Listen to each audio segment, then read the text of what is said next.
কি হয়েছিল, কোথায় গিয়েছিলেন আপনি? আমি গেছিলাম আফ্রিকা মহাদেশের সর্বোচ্চ পর্বতশৃঙ্গ কিলিমানজারো, তার সর্বোচ্চ শিখর যে উহুরু পিক, সেই উহুরু পিকে আমি গেছিলাম। কবে যাত্রা শুরু করেছিলেন এবং আমি সরস্বতী পুজোর পরের দিন 15 ফেব্রুয়ারি যাত্রা শুরু করেছিলাম আমার। আর আমার 7 দিনের রুট ছিল, মাচামে রুট ছিল। মাচামে রুট মানে একটু সবাই কনসিডার করে একটু ডিফিকাল্টের জন্য। তো 7 দিনের রুট ছিল, ওটাকে আমি 6 দিনে কমপ্লিট করে চলে এসেছি।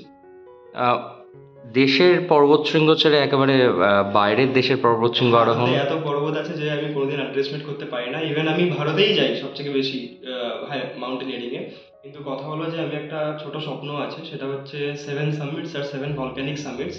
এটা 35 বছরের মধ্যে কমপ্লিট করার, যাতে আমি এটা গিনেস বুকে নাম করতে পারি, সেরকম একটা ইচ্ছা আছে। সেজন্য আফ্রিকা দিয়ে শুরু করলাম। কিরকম ছিল এক্সপিরিয়েন্স? এক্সপিরিয়েন্স বলতে, একটা বাঙালি ছেলে আমি, ইন্ডিয়ান, পুরো একা গেছি, কেউ ছিল না সাথে। তো ওখানে গিয়ে বন্ধু বানিয়ে নিয়েছিলাম, এত বন্ধু বানিয়েছিলাম যে তারা আমায় এয়ারপোর্ট পর্যন্ত ড্রপ করতে এসেছিল, এমন রিলেশন হয়ে গেছিল। তো প্রথম দিকে একটু একা লাগতো যখন টেন্টে একা থাকতাম বা কিছু করতাম। তারপর বাকি তো একটা পাহাড় এক্সপিরিয়েন্স যেরকম হয়, একদিন রোদ, একদিন বৃষ্টি, একদিন কুয়াশা। লাস্ট যে সামিটের দিন যে ছিল, রাত্রিবেলা বেরিয়েছিলাম আমরা, ভোরবেলা পৌঁছেছিলাম, সূর্য উঠছে, পিছনে বন্দে মাতারম, জনগণমন গাইছি, আলাদাই ছিল। মানে একটা আফ্রিকা মহাদেশের সর্বোচ্চ শৃঙ্গ, তার শিখরে পৌঁছানো, প্রতিবন্ধকতা কিরকম ছিল?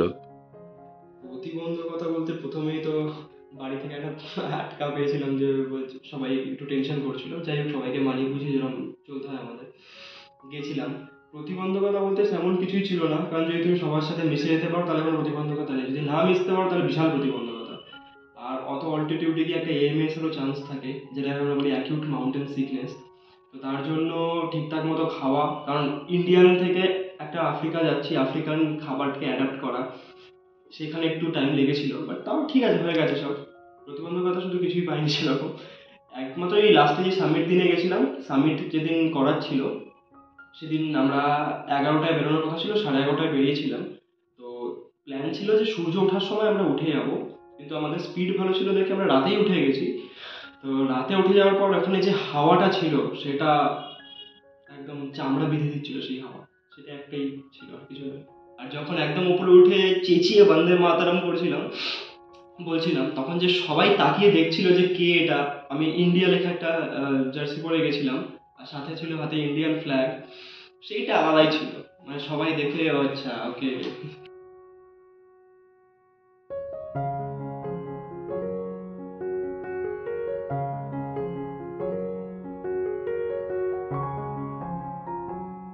কি বলবেন, কিরকম লাগে ছেলের এই সাফল্য?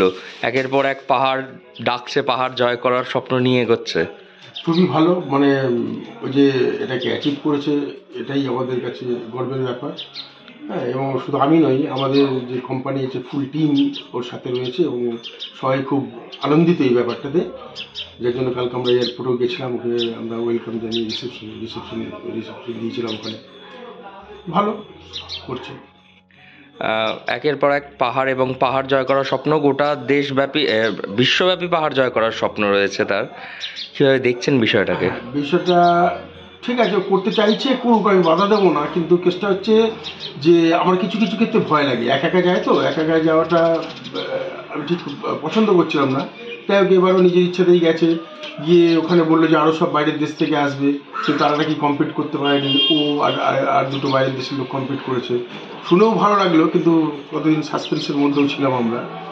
ওর মা বেশি।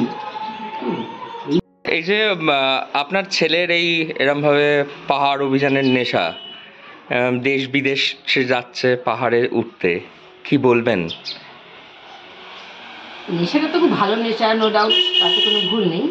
খুবই ভালো নেশা। যেই মুহূর্তটুকু লিঙ্ক পাওয়া যায় না, সেই মুহূর্তটুকু খুব টেনশনে থাকা যায়। তাছাড়া আর করছে, প্রাউড ফিল করছে, এটাও ঠিকই।